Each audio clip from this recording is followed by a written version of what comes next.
మళ్ళీ అక్కడికి వెళ్తాం.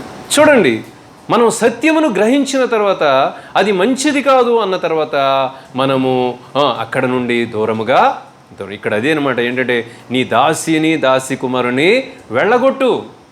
మనలో ఉన్నటువంటి ఆ యొక్క శరీర స్వభావాలు లేకపోతే లోక సంబంధమైనటువంటి వాటిని మనమంట ఏం చేయాలి? మనలో నుండి వెళ్ళగొట్టాలి, తీసివేయాలి. వాటిని మనలో ఉంచుకోకూడదని చెప్పి దాని యొక్క ఆత్మీయమైనటువంటి భావం అన్నమాట. కొన్నిసార్లు సత్యము తెలిసినప్పటికీ కూడా ఇంకా అక్కడే ఉండడం అనేటువంటిది అది మంచిది విషయం కాదు. కాబట్టి మనము ఎల్లప్పుడూ కూడా దీని విషయంలో ఇద్దరూ కూడా రాంగ్ స్టెప్ వేశారు. దీనివలన ఏంటంటే మనం ఈ సత్యాన్ని తెలుసుకోకపోతే ఏం ఒకసారి మత్తయి సువార్తలు చూడండి 8వ అధ్యాయం 11వ వచనంలో మనం చూస్తే అక్కడ ఇస్సాకు వలనైనటువంటి సంతానముగా మార్చబడటం వలన ఒక వ్యక్తి పొందుకునేటువంటి ఆ మేలు అనేది ఏమై ఉన్నదో అక్కడ మనకి రాయబడి ఉంటుంది. 8వ అధ్యాయము 11 కొంచెం పైనుండి చదవమ్మా.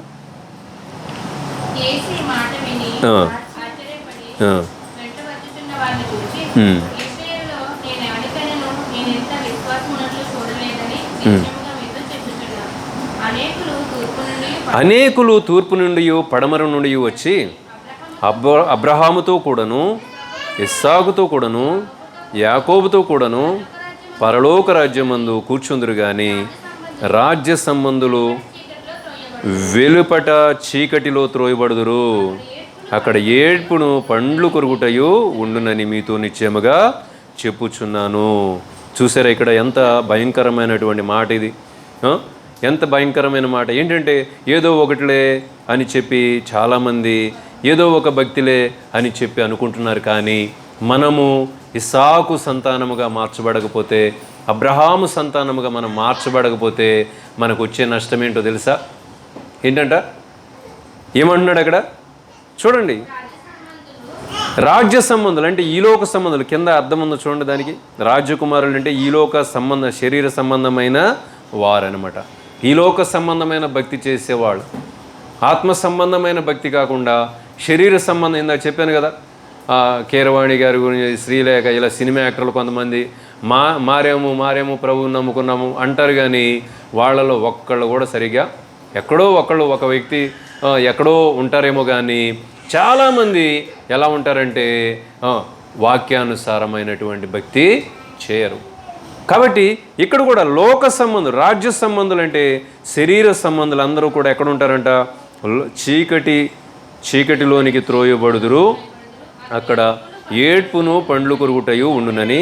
కానీ అబ్రహాము సంతానం అనేది ఎక్కడ ఉంటుందంటే పరలోక రాజ్యమందు కూర్చుందురని వారితో చెప్పాను. అబ్రహాము సంతానం అంటే ఏంటంటే అబ్రహాము వంటి క్రియలు కలిగిన జీవితం అనమాట. జక్కయ్య ఇతడును అబ్రహాము కుమారుడే.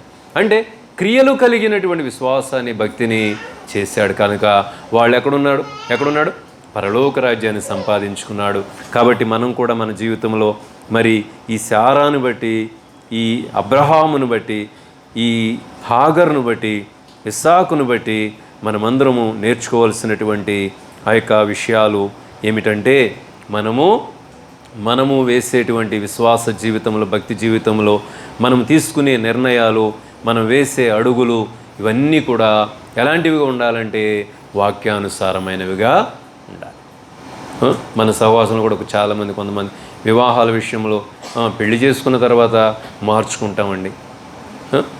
పెళ్లి చేసుకున్న తర్వాత నా భర్తను మార్చుకుంటానండి. కొంతమంది పెళ్లి చేసుకున్న తర్వాత నా భార్యని మార్చుకుంటానండి అని ఎన్ని సమస్యలలో ఉంటున్నారు. కొన్ని అయితే ఇక్కడ రాజమండ్రిలోనే ఏమైపోయినాయి సమస్యలు. పిల్లలు పుట్టిన తర్వాత కూడా భార్యను వదిలేసి మళ్ళా వివాహాలు చేసుకుని, విడాకులు తీసుకుని ఇలాంటి పరిస్థితులు జరిగినాయి అనమాట. చూడండి, ఇదంతా కూడా ఏంటంటే అపవాది మనుషులలో పుట్టించేటువంటి ఆ యొక్క అవివేకం. కాబట్టి మనము వేసే ప్రతి అడుగులు కూడా మరి ఎలాగుండాలంటే మెళకువ కలిగి మనము నిర్ణయాలు తీసుకోవాలి. మరి దేవుని బిడ్డలు, దేవుని సంబంధులు, శరీరానుసారమైనటువంటి మనసు కలవారు శరీర సంబంధులు. మొదటి యోహాను పత్రికలో ఉంటాయి ఆ మాటలు. మొదటి యోహాను పత్రిక మనం చూస్తే అక్కడ 2వ అధ్యాయము 19వ వచనం. 2వ అధ్యాయము 19వ వచనంలో వారు మనలో నుండి బయలు వెళ్ళిరు కానీ వారు మన సంబంధులు కారు. వారు మన సంబంధులైతే మనతో కూడా కలిసి ఉందురు, నిలిచి ఉందురు. కాబట్టి చూడండి, మన సంబంధులు కారు దేవుని. అందుకే ఏ ఆత్మ ఏ సంబంధమైనదో దాన్ని కూడా మీరు చూడండి అని మొదటి యోహాను పత్రికలోనే 4వ అధ్యాయము 4వ వచనము 4 పైన ఉంటుంది అనమాట. 3వ వచనంలోనో ఎట్లా ఉంటుంది. ఆయా ఆత్మలు దేవుని సంబంధమైనవో కావో అవి మీరు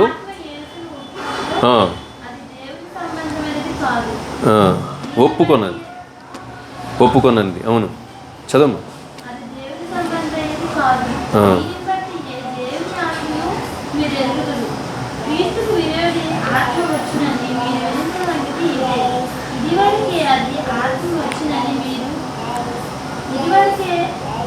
ఇదివరకే అది లోకంలో ఉన్నదని చిన్నపిల్లలారా మీరు దేవుని సంబంధులు.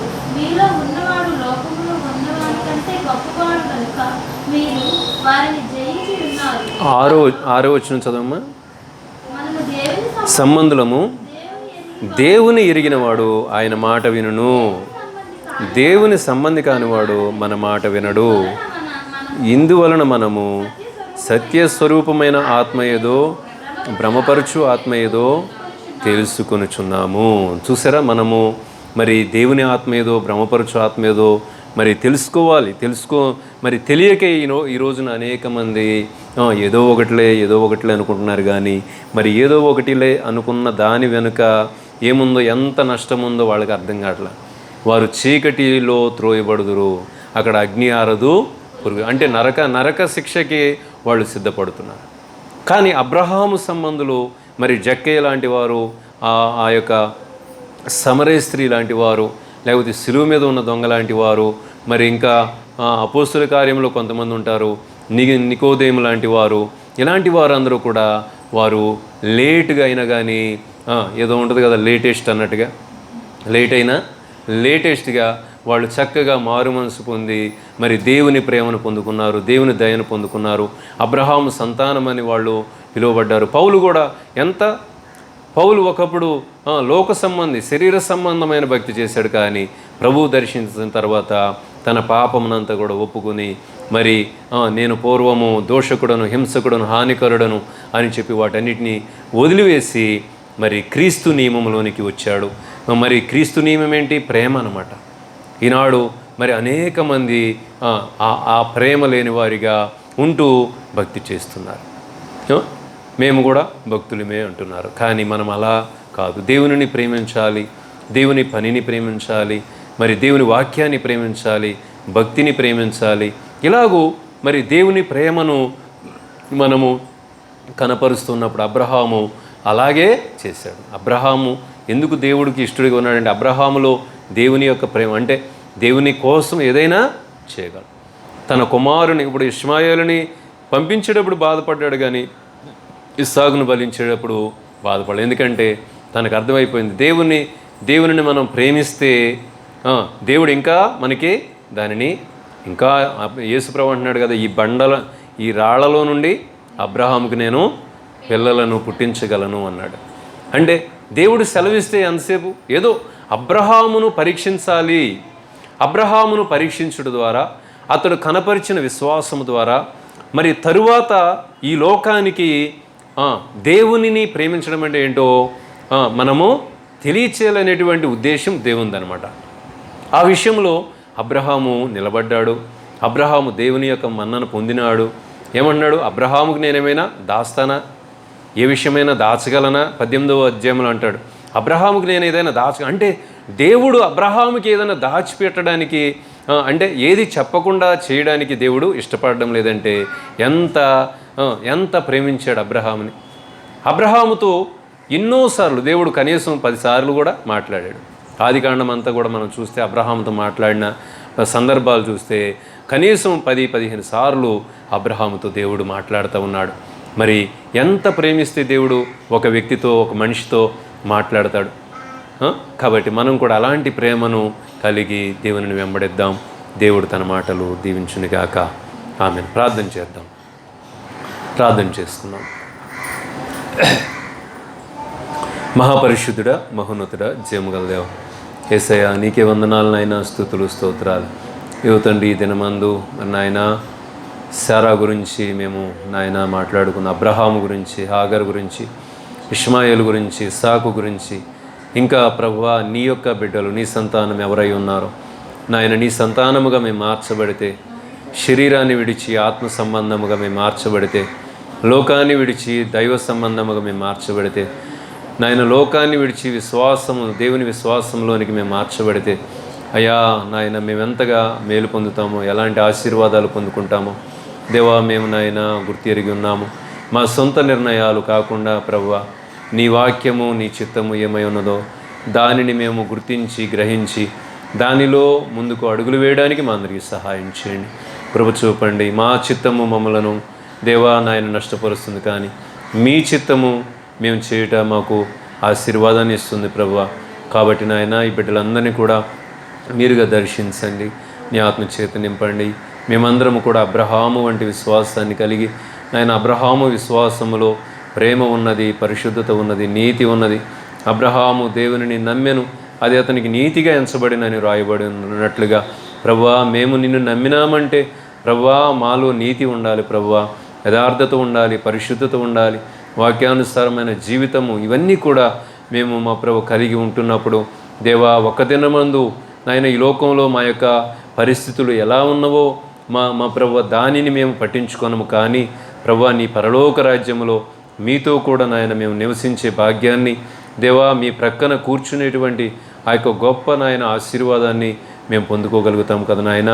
నీకే వందనాలు. సహాయం చేయండి. ఈ లోకంలో కూడా దేవ నూరంతలుగా మాకు ఇస్తానన్నావు ప్రభా. దేవా నాయన అలాగూ నాయన మేమందరం కూడా విశ్వాసము, నిరీక్షణ కలిగి ముందుకు కొనసాగుతూ కేవలము నీ చిత్తానికే మేము నాయన లోబడి జీవించేవారుగా ఉండుటకు మాకు సహాయమును చేయండి. నిజముగా నాయన మరి ఈ సత్యము తెలుసుకొనుట అనేది మా ప్రభువ అది అందరికీ సాధ్యము కావడం లేదు కదా ప్రభువ. నాయన ఇదిగో నాయన నీ బిడ్డలైన వారు నాయన గ్రహించి ప్రభువ మరి నాయన నీ సన్నిధిలో జీవిస్తుండగా వారు ఇంకా లోతైనటువంటి నాయన మా ప్రభువ భక్తిలో మా ప్రభు ముందు కొనసాగుతూ వారి జీవితాలు, వారి కుటుంబాలు నాయన కట్టుకొని మరి నాయన వారందరినీ కూడా మరి మా ప్రభు మారు మనసులోకి నడిపించి తండ్రి నాయన మేమందరం ఒక దినమందు నీ పరలోక రాజ్యమునకు వారసులుగా ఉండుటకు మా అందరికీ మీరుగా సహాయం చేసి కృప చూపి మహిమా ఘనత ప్రభావాలు పొందమని కూడి వచ్చిన బిడ్డలను, వారి కుటుంబాలను మీరు దీవించండి, వారి బిడ్డలను మీరు దీవించండి నాయన, వారి భర్తలను మా ప్రభు వారి పరిస్థితులన్నింటిలో మీరు తోడుగా ఉండి నాయనా మా ప్రభు కృప చూపండి. వారి అవస్థలన్నీ కూడా అక్కర్లన్నీ కూడా మీరు తీర్చి సమృద్ధి ఇచ్చేయమని ప్రార్థన చేస్తున్నాం. రాని వారిని కూడా జ్ఞాపకం చేసుకోండి, వారికి కూడా నీ జ్ఞానంతో మీరు నింపండి. జ్ఞానము గల స్త్రీ తన ఇల్లు కట్టునని మీరు జ్ఞాపకం చేశారు కనుక మా ప్రభువా మేము నాయన ప్రతి విషయంలో జ్ఞానము కలిగి ఉండాలి ప్రభువా. నాయన లోకములో నాయన మాటలు కాదు, నాయన లోకస్తుల మాటలు కాదు, నీ మాటే దేవా మేము నాయన మా యొక్క జీవితానికి నాయన ప్రాముఖ్యముగా నాయన తీసుకుని నాయన ప్రమాణముగా తీసుకుని ముందుకు కొనసాగే వారిగా మేము ఉండుటకు మా అందరికీ మీరుగా సహాయం చేసి కృప చూపి మహిమ ఘనత ప్రభావాలు మీరుగా పొందుకోమని నజరేయుడైన యేసయ్య అతి శ్రేష్టమైన నామమున అడిగి వేడుకొనుచున్నాము తండ్రి. Amen, amen, amen. పరలోకమందున్న మా తండ్రి